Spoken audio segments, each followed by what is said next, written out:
Irmãos queridos, enquanto as crianças vão seguindo aí para as salas que foram preparadas para elas, vamos abrir o texto sagrado? Livro do profeta menor Malaquias. Não tem como errar esse. É o último do Antigo Testamento.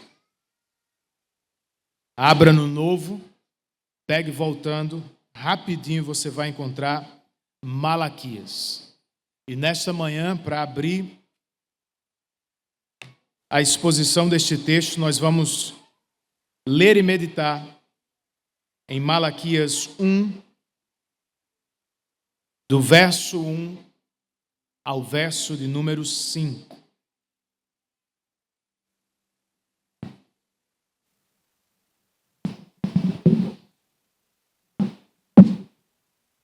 Malaquias, capítulo 1,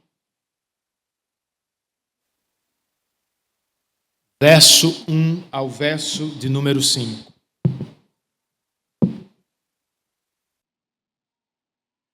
A vida é difícil. Saúde física e saúde espiritual não vêm sem esforço. Produtividade na igreja e no trabalho nos custa um bocado. Amar, cuidar e servir a nossa família,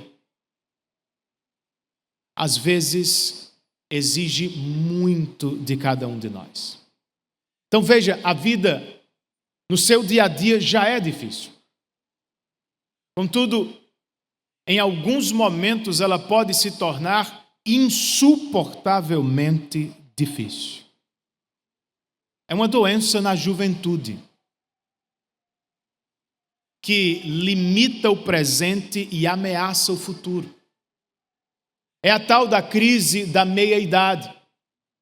Um desemprego, um divórcio terrível, o ninho que fica vazio. São as perdas das pessoas queridas, as doenças tão típicas da nossa velhice. Já experimentou algo assim, irmão? É o que tem vivido nos últimos dias. É natural que quando a vida se torna difícil, nossos corações se endureçam um pouco. Momentaneamente podemos nos afastar das pessoas e ainda podemos ser levados a questionar: será mesmo que Deus nos ama? Será, irmão? Como saber? Como medimos o amor de Deus por nós?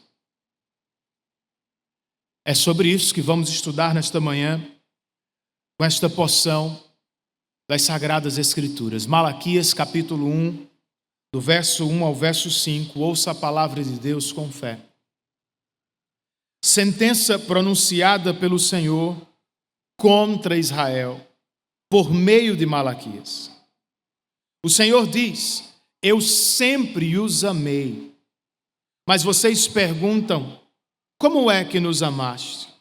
E o Senhor responde: Esaú era irmão de Jacó, mas eu amei Jacó e desprezei Esaú.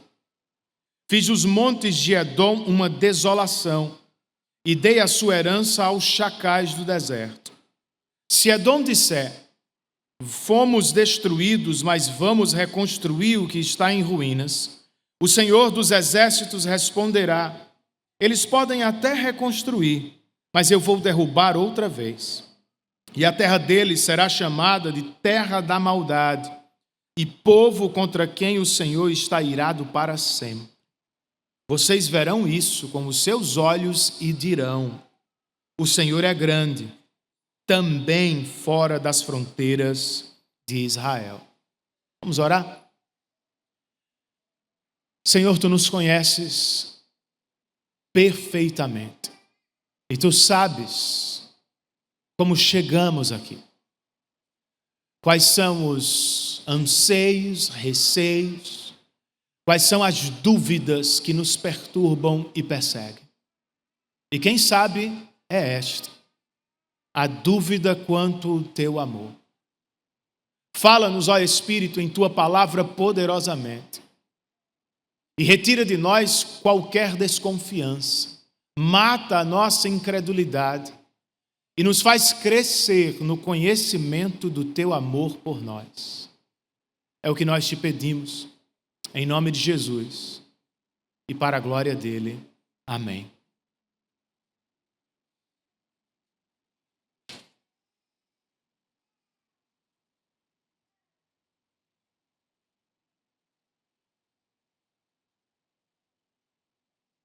Malaquias, segundo estudiosos, profetizou entre os anos 450 e 430 a.C., em uma época bastante desafiadora.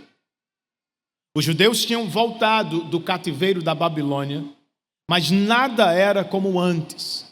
A terra não parecia mais lhes dar em abundância. Sim, eles tinham um templo, mas este era bem inferior ao templo de Salomão. E nunca mais houve paz em Judá, pois a nação permaneceu sob o domínio dos persas. E isso, irmãos, deu ao povo a sensação de que as promessas feitas por Isaías, Jeremias e Ezequiel tinham falhado. Essa foi a situação do povo que recebeu este livro.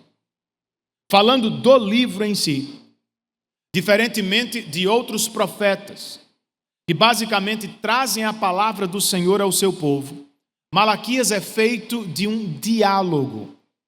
Deus fala, o povo questiona Deus e, por fim, Deus responde ao povo.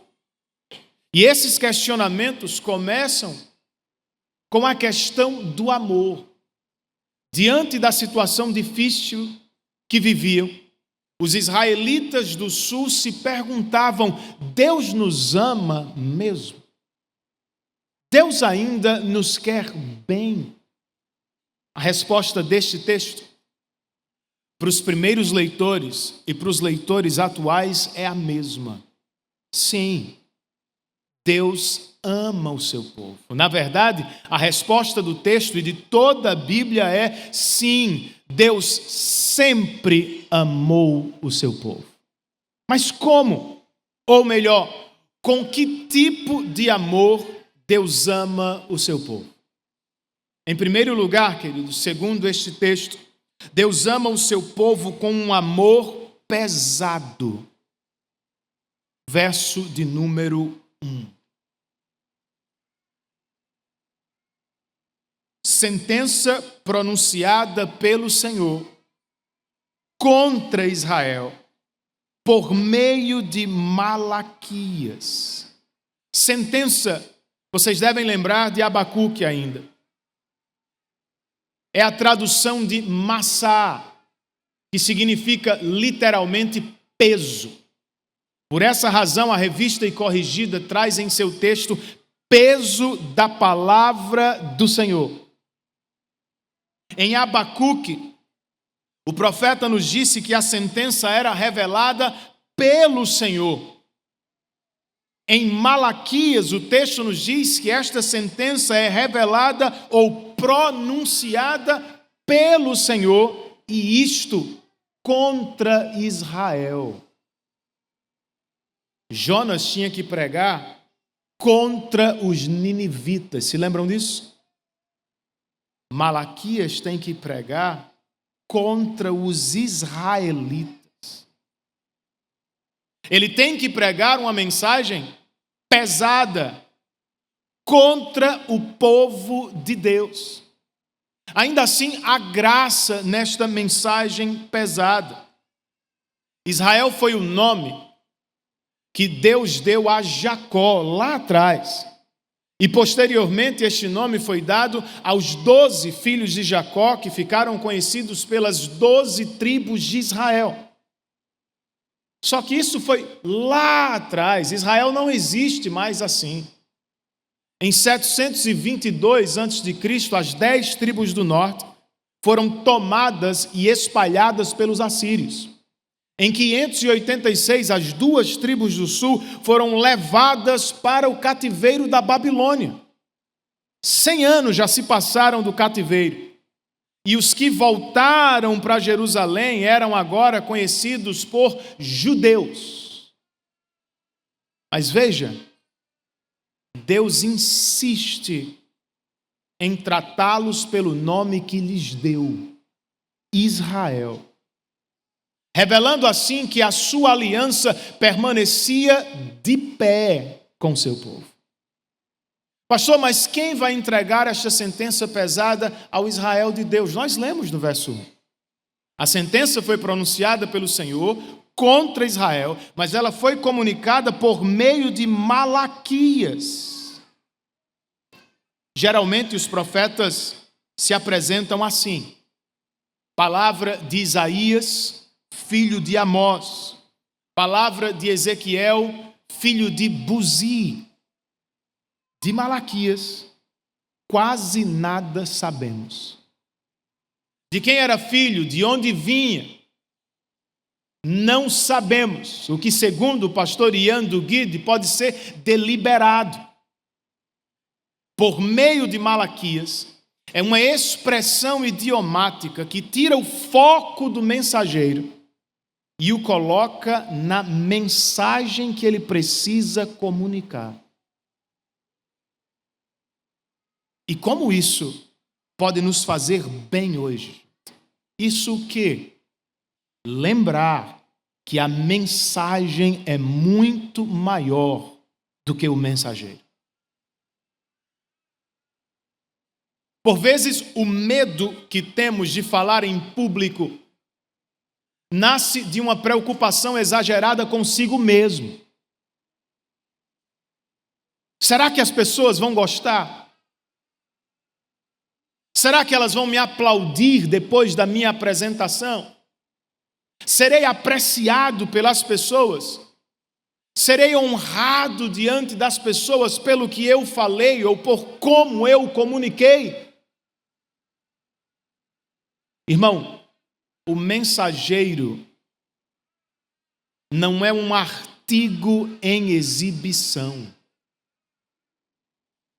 Ele só tem importância se estiver carregando uma mensagem importante.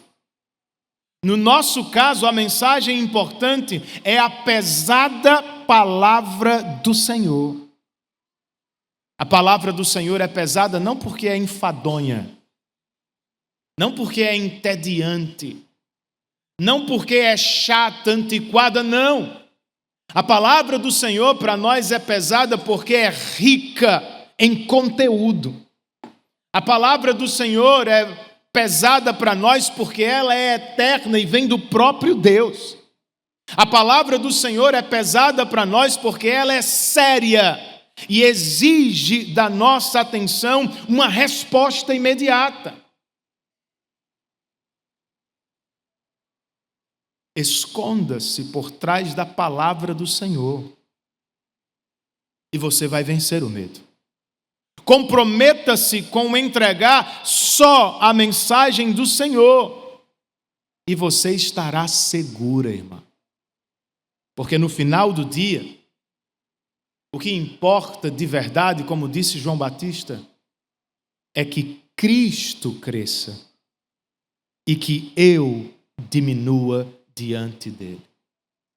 Pastor, mas e os ouvintes? Ou, falando a partir do verso 1, como devemos ouvir a mensagem pesada do Senhor? William Cowper, um poeta do século XVIII, cantou o seguinte: ó santos temerosos, tomai coragem. As nuvens que tanto temeis estão repletas de misericórdia, e logo se dissiparão em bênção sobre vossas cabeças. É do que a gente não pode esquecer quando está aqui, ouvindo a palavra do Senhor. Sim, ela pode ser pesada, ela pode ter inúmeras exortações, mas ela está cheia de misericórdia.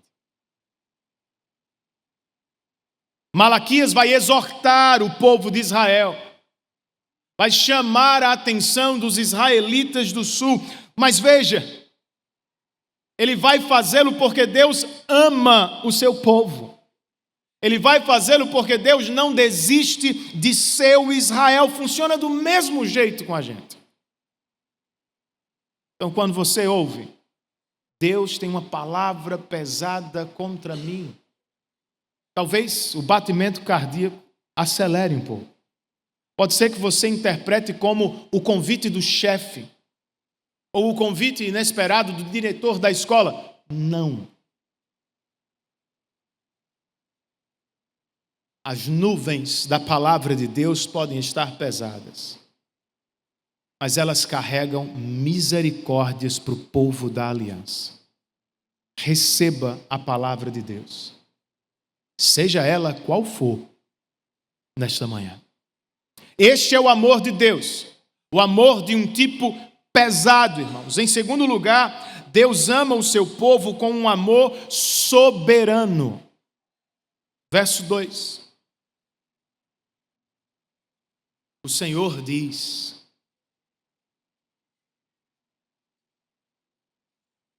eu sempre os amei. Não era o que você esperava. Você acabou de ouvir que Deus tem uma palavra pesada contra Israel. Você achava que ele estava para começar com uma dura exortação, com uma palavra irada. Não. Deus começa com uma declaração de amor. Eu sempre os amei. E entenda, não se trata meramente de sentimento, como estamos acostumados. O que está em jogo aqui é o que chamamos de amor leal, ou amor pactual, o que pode ser visto nos votos de um casamento. O Deus da aliança prometeu amar Israel, na alegria e na tristeza, na saúde e na doença, na riqueza e na pobreza. Mas vocês me perguntam, continua o texto, como é que nos amaste? E o Senhor responde: Esaú era irmão de Jacó, mas eu amei Jacó e desprezei Esaú. Quando digo a Sabrina, eu te amo, o que eu espero ouvir é: eu também te amo. E não: como é que você tem me amado? A pergunta de Israel revela que as coisas não estão bem, pois tendo toda a história com inúmeras provas de amor ao seu alcance, ela preferia, olhando só para o presente, medir o amor de Deus pelos óculos da teologia da prosperidade. Se o Senhor nos ama, por que estamos sob o domínio dos persas? Se o Senhor nos ama, por que estamos sofrendo tanto? Se o Senhor nos ama, por que o nosso templo é tão pequeno em relação ao templo de Salomão? Deus podia nem sequer ter respondido, gente. Ele não era obrigado.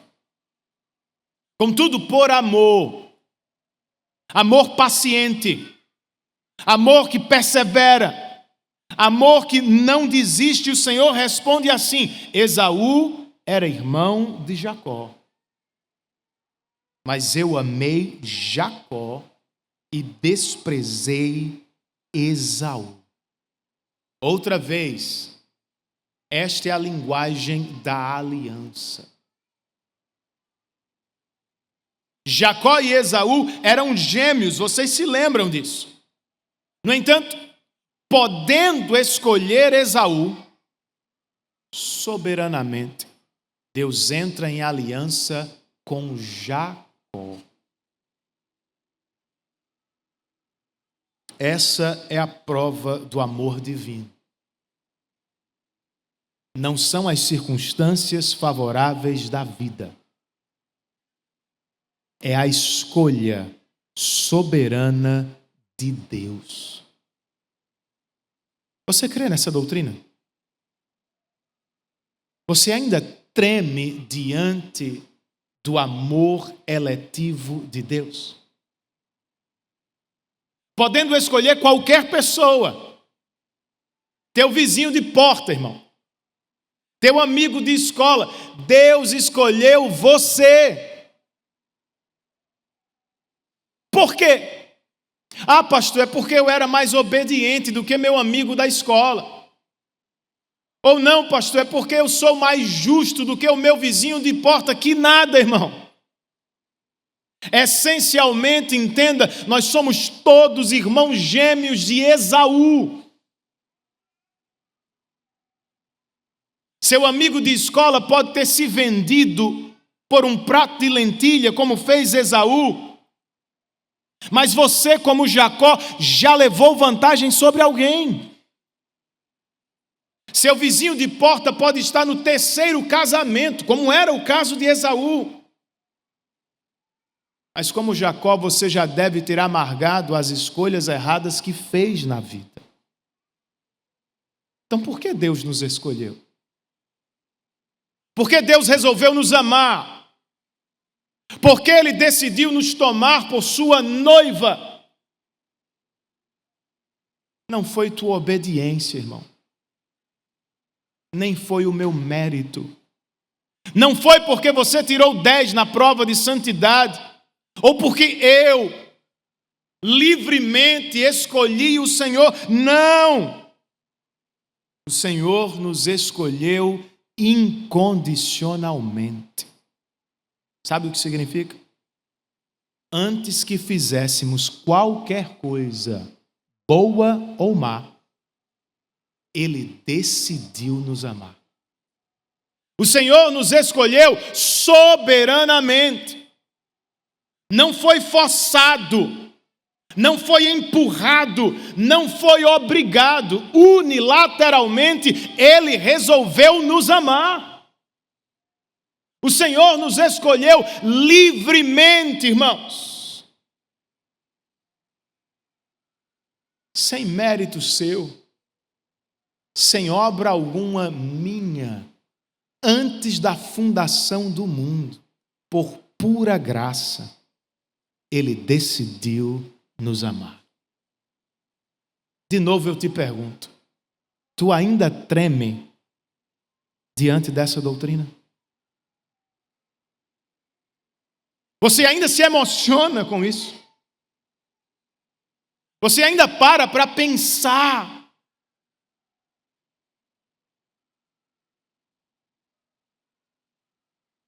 Essa doutrina não pode ser apenas matéria de seminário teológico. Não pode ficar só nas nossas mentes, irmãos. Esta doutrina precisa tomar nosso coração, nos colocar de joelhos, nos levar a adorar o Deus que não estava em obrigação, mas escolheu nos amar. Pura graça de Deus. Pastor, eu entendo, mas como medir o amor de Deus hoje? Os israelitas, debaixo do sol escaldante e diante das expectativas frustradas, se perguntavam: será mesmo? A vida não deveria ser muito melhor do que isso? Nós somos crentes, somos o povo da aliança. Se formos honestos, nós todos já fizemos perguntas semelhantes. Senhor, tu nos ama mesmo? Viu as minhas notas neste semestre? Viu as minhas finanças? O Senhor tem acompanhado mesmo o meu casamento?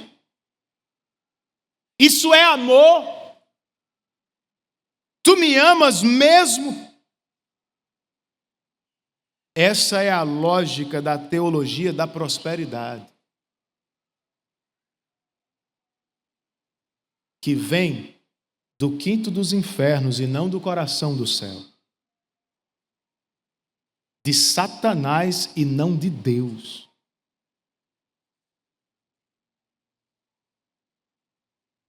A lógica é: Deus tem que me abençoar. Eu sou tão importante e maravilhoso para Ele que Ele se torna o meu servo. Ele tem que me dar saúde, riqueza e felicidade.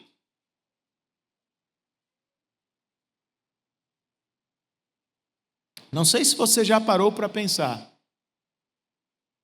mas foi o diabo e não Deus que prometeu isso a Jesus no deserto. Os servos de Deus, incluindo o Filho unigênito do Pai, sofreram muito e alguns deles sofreram até a morte, gente. Por que é que pensamos que vai ser diferente conosco? Nós vivemos em um mundo quebrado, rachado, maculado, desde a queda do Éden até o retorno do nosso Senhor Jesus. A vida será assim. Por causa da queda, dos nossos pecados e dos pecados das pessoas com quem vivemos, é inevitável, nós vamos sofrer. Mas entenda, isso não muda o fato do amor de Deus por nós. Nós não podemos interpretar o amor de Deus por meio das circunstâncias da vida. A questão do amor de Deus é outra. A questão é: Deus nos escolheu, é o que ele está dizendo aqui aos israelitas. Somos de fato seu povo. O Deus de Abraão, de Isaac e Jacó também entrou em aliança comigo e com você? Se sim, é porque Ele nos ama de modo muito especial. E você pensa que isso é injusto, ou alguns pensam. Deus tem que amar Jacó e Esaú. Deus tem que amar todos os seres humanos de maneira igual. E se eu te dissesse que o teu marido ama todas as mulheres de maneira igual, você ia gostar? Ninguém ama assim. Eu amo a minha esposa de modo especial. Você ama os seus filhos de modo especial. E Deus ama o seu povo de modo assombrosamente especial. Alegre-se, portanto, com a doutrina do amor eletivo de Deus. E use-a nas conversas com seu cônjuge, nas conversas com seus filhos, nas conversas com os irmãos da igreja. Deus vai exortar Israel, vai lhes trazer uma mensagem pesadíssima, mas ele começa com o amor. Nós nos arrependemos dos nossos pecados, irmãos, e lutamos para abandoná-los de verdade somente quando conhecemos o amor de Deus experiencialmente. Nós confiamos em Deus, mesmo quando a vida está de cabeça para baixo, somente quando somos amparados e acolhidos nos braços de amor do nosso Pai. Que os nossos relacionamentos estejam saturados deste mesmo amor. Amor que exorta, mas permanece. Amor que chama a atenção, mas não desiste. Amor que está firme ao nosso lado. Aprendamos com o Senhor, pois Ele nos ama com um tipo de amor pesado, com um tipo de amor soberano, e para terminar, Ele nos ama com um amor forte. Versos 3 e 4.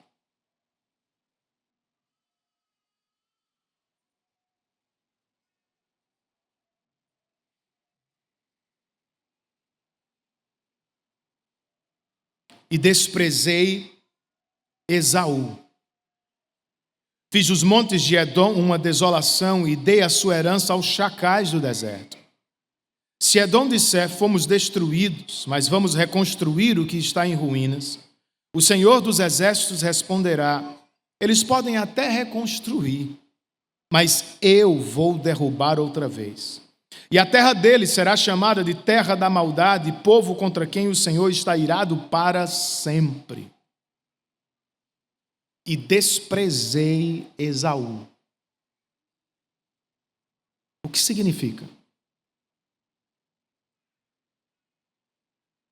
Se o amor da aliança significa relacionamento comprometido, o desprezo da aliança significa não ter compromisso com. Então, Deus ainda ama Esaú. Mas ele não ama Esaú como ama Jacó. Deus ama Jacó de modo especial. Deus ama Israel de modo muito especial. E aqui nós temos uma prova disso. Enquanto Jacó sofria nas terras de seu tio Labão, Esaú viveu confortavelmente na casa de seu pai. De modo semelhante, ao passo que Judá sofria no exílio da Babilônia, Edom descansava em segurança nas montanhas. E é bem provável que os israelitas tenham se perguntado como é que Deus nos ama? Se os edomitas, que ajudaram os babilônios na destruição de Jerusalém, descansam tranquilamente em sua prosperidade, enquanto nós sofremos e padecemos nas mãos dos babilônios. E agora dos persas. A resposta do Senhor é o que lemos. Fiz dos montes de Edom uma desolação. Eles podem até reconstruir, mas eu vou derrubar outra vez. A terra deles será chamada de terra da maldade, povo contra quem o Senhor está irado para sempre. Por meio do último rei da Babilônia, Nabônido, o Senhor destruiu Edom. E quando os edomitas pensaram em reconstruir, os árabes nabateus os expulsaram completamente de seu território, pois a terra deles estava cheia de maldade. E contra eles, porque não os amava com a graça da aliança, Deus se revelou irado para sempre. Para esse povo,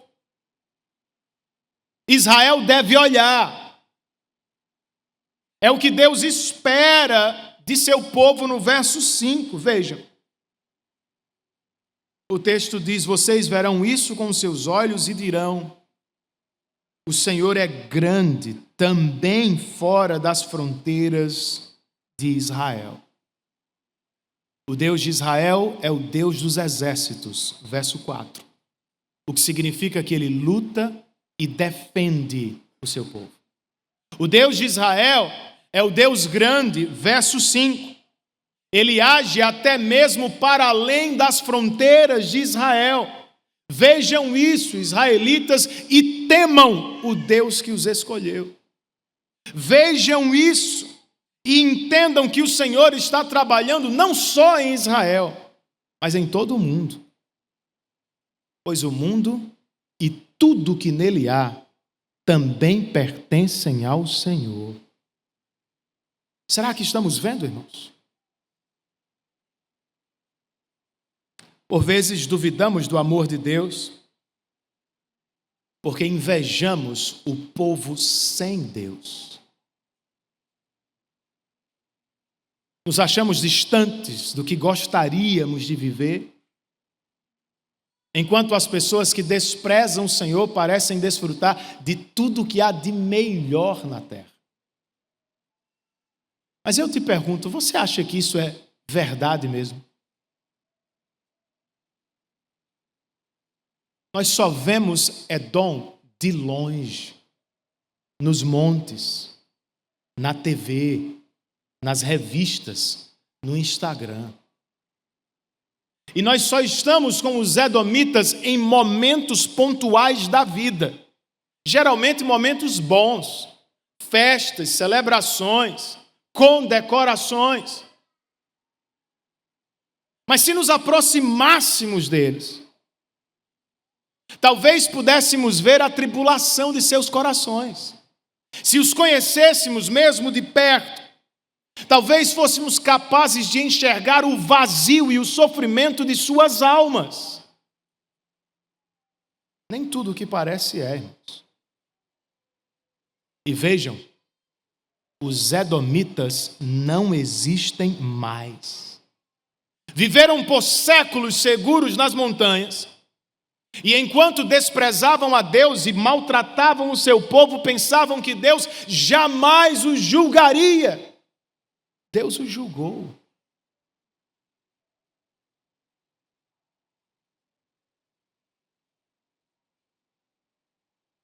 Por mais impressionante que seja a vida do ímpio, a parte da aliança com Deus, ela é fútil e passageira. Ela é vazia de significado e não tem como realizar profundamente. E no fim, como disse Asaf, Deus os põe em lugares escorregadios e os faz cair em destruição eterna. Não precisa invejá-los. O contrário,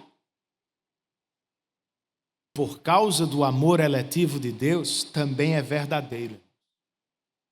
Olha só que interessante. Esaú ficou no conforto de sua casa, mas nunca teve encontros transformadores com Deus, como Jacó experimentou no exílio. Edom viveu em segurança e tranquilidade por anos à parte de Deus, mas jamais desfrutou de salvação e restauração. Enquanto Deus estava destruindo Edom para sempre, o Senhor estava reconstruindo Israel para si. Portanto, de novo, que não interpretemos o amor de Deus pelos óculos das circunstâncias. Em vez disso, que interpretemos as circunstâncias pelos óculos do amor leal de Deus. Jacó e Esaú eram gêmeos e ambos pecadores.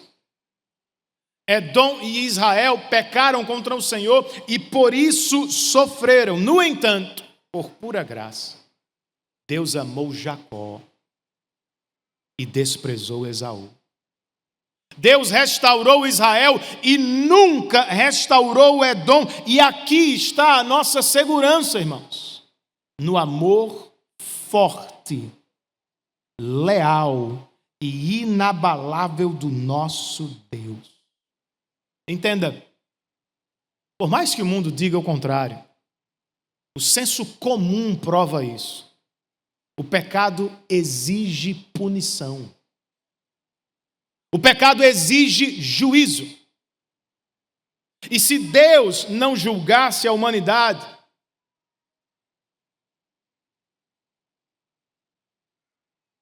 o que seria do impetuoso Esaú entre nós? Quem pararia as manipulações de um Jacó? Quem iria frear a maldade de Edom? Quem iria corrigir a soberba de um Israel? Não, irmãos, Deus é santo e justo e, por fim, Ele julgará todo o pecado da humanidade. Por isso, a grande pergunta da nossa vida é: como escaparemos disso? Se somos gêmeos de Esaú e Jacó.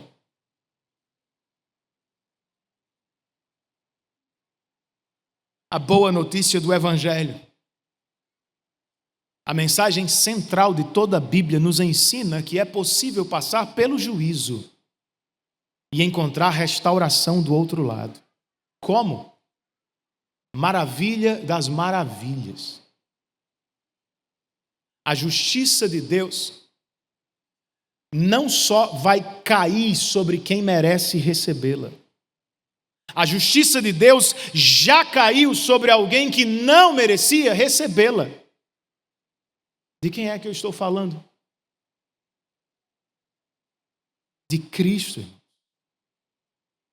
que com amor forte e leal, derramando o seu sangue, nos protegeu do anjo da morte. A ira de Deus, que deveria cair sobre nós, na cruz, na Páscoa, passou por cima das nossas cabeças e caiu de uma vez só sobre o Redentor, o Cordeiro Pascal. Essa é a maior prova do amor de Deus. Não as circunstâncias. Não saúde, doença, riqueza ou pobreza. Cristo. E o que Ele fez por nós.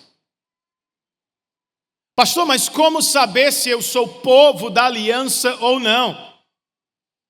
Porque, pelo que eu estou entendendo, se eu sou Esaú e ponto. Deus não me ama de maneira salvadora. Não se esqueça do verso 5 que lemos. Deus pede para o seu povo olhar para fora dos limites de Israel. O Senhor é grande também fora das fronteiras de Israel. Em Amós 9, o Senhor disse: naquele dia levantarei o tabernáculo caído de Davi. Vou restaurá-lo, para que volte a ser como era nos dias da antiguidade, para que o meu povo tome posse do restante de Edom e de todas as nações que são chamadas pelo meu nome. O que é isso, gente? Foi o que aconteceu, ou começou a acontecer, no dia de Pentecostes, 50 dias depois da Páscoa. Quando o Espírito do Senhor foi derramado sobre os discípulos de Jesus, eles saíram mundo afora pregando o Evangelho e conquistando pessoas para Deus de todas as tribos, línguas e nações. Possivelmente alguns edomitas. Ainda hoje é o que estamos fazendo.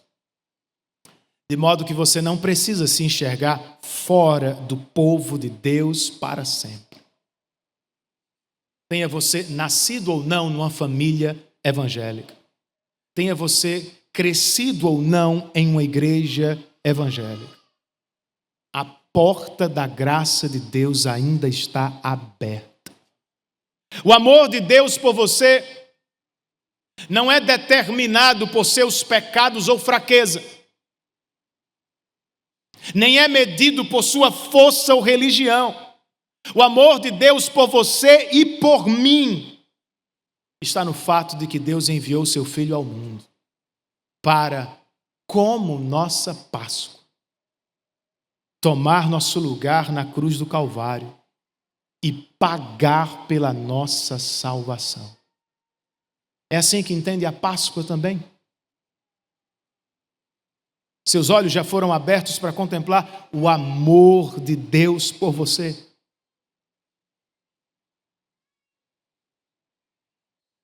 Em vez de questionar o Senhor, como faziam os israelitas, que nos prostremos diante dele nesta manhã, em adoração e louvor. A vida é difícil, irmão. Às vezes fica insuportavelmente difícil. Mas não é a dureza da vida que determina o amor de Deus por nós. É o amor de Deus por nós que nos dará força para enfrentar as coisas mais complicadas da vida. Então vamos ouvir, vamos ver, vamos experimentar o amor pesado, o amor soberano, o amor forte do nosso Deus. Que o Espírito nos dê olhos para ver, ouvidos para ouvir, coração para sentir. E que nele, no Senhor, estejamos seguros, firmes e felizes. Vamos curvar nossas cabeças e vamos orar ao Senhor. Tire algum tempo aí para falar com Deus e para responder àquilo que você ouviu dele e para se preparar para a mesa dele, uma prova de seu amor por nós.